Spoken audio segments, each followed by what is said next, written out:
Di antara kepungan pohon-pohon besar dan akar-akar raksasa yang menjulur seperti tangan-tangan purba, tersembunyi kisah kehidupan yang telah berlangsung selama berabad-abad. Tak ada suara kendaraan, tak ada dering notifikasi, yang ada hanyalah bisikan angin, jejak kaki binatang, dan nyanyian lembut burung rimba. Disinilah mereka tinggal, jauh dari hingar-bingar kota, jauh dari peradaban. Mereka adalah suku Kubu, bukan karena mereka tertinggal, bukan pula karena mereka tak tahu jalan menuju dunia luar, tetapi karena mereka memilih jalan yang berbeda, jalan sunyi yang tak banyak dipahami manusia modern, jalan yang hanya bisa ditempuh dengan hati yang jernih dan jiwa yang menyatu dengan alam. Hutan bagi mereka bukan hanya tempat tinggal, hutan adalah ibu, adalah guru, adalah dunia yang lengkap dan sempurna. Mereka tak butuh sekolah karena alam telah mengajarkan segalanya. Dari bagaimana membaca jejak rusa hingga meramu daun menjadi obat demam. Bahkan saat malam turun, ketika suara hutan menjadi semakin dalam dan misterius, mereka tetap tenang. Karena hutan bagi mereka bukan tempat berbahaya. Justru sebaliknya, hutan adalah pelindung. Tempat di mana mereka merasa paling aman. Tubuh mereka kecil namun kuat. Kulit mereka legam karena matahari, namun mata mereka penuh ketenangan. Dalam pandangan mata itu tersimpan kearifan yang tak bisa ditemukan dalam buku manapun. Mereka tahu kapan hujan akan turun hanya dengan melihat daun-daun tertentu yang mulai melengkung. Mereka tahu binatang apa yang lewat hanya dari patahan ranting kecil di tanah. Anak-anak mereka tidak menangis saat jatuh. Mereka bangkit, tertawa, dan kembali berlari. Karena sejak kecil, mereka sudah diajarkan untuk mandiri, tidak manja, tidak bergantung, hanya bersandar pada alam dan kebersamaan. Suku Kubu memiliki bahasa sendiri, bahasa yang tidak diajarkan di sekolah, bahasa yang hanya bisa diturunkan dari mulut ke telinga. Bahasa itu mengandung nilai-nilai, hukum, adat, dan cerita nenek moyang. Dalam satu kalimat pendek, mereka bisa menyampaikan makna yang dalam.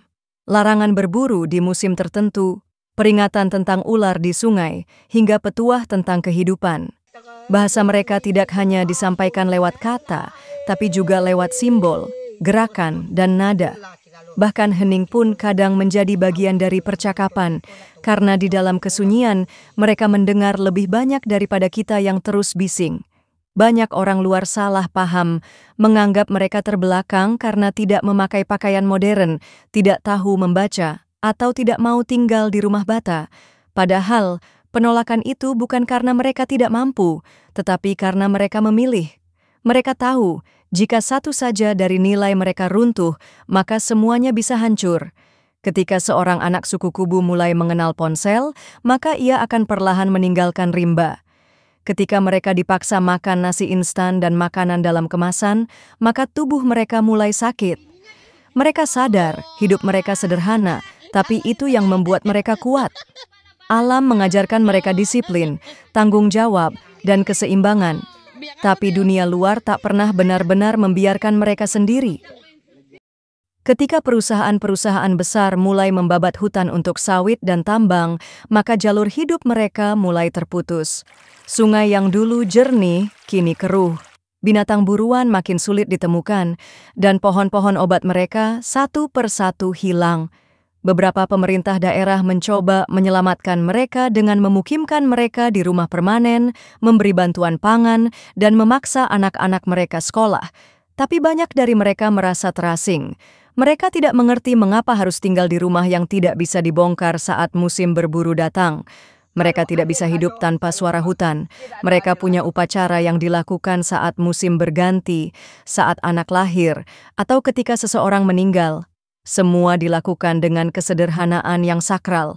Mereka percaya setiap kejadian di dunia ini punya makna, dan tidak semua hal harus dijelaskan dengan logika. Saat seseorang meninggal, mereka tidak membangun makam batu. Mereka membiarkan tubuh kembali ke tanah, seperti daun yang jatuh dari pohon. Mereka percaya kematian bukan akhir, tapi kembali ke asal. Dan selama alam masih ada, jiwa akan tetap berjalan. Bayangkan seorang anak yang tumbuh tanpa mainan, tanpa kartun, tanpa gadget. Tapi setiap hari dia memanjat pohon, berenang di sungai, belajar dari hewan, dan mengenal alam secara langsung. Anak-anak suku Kubu memiliki kecerdasan yang tidak bisa diukur dengan nilai ujian.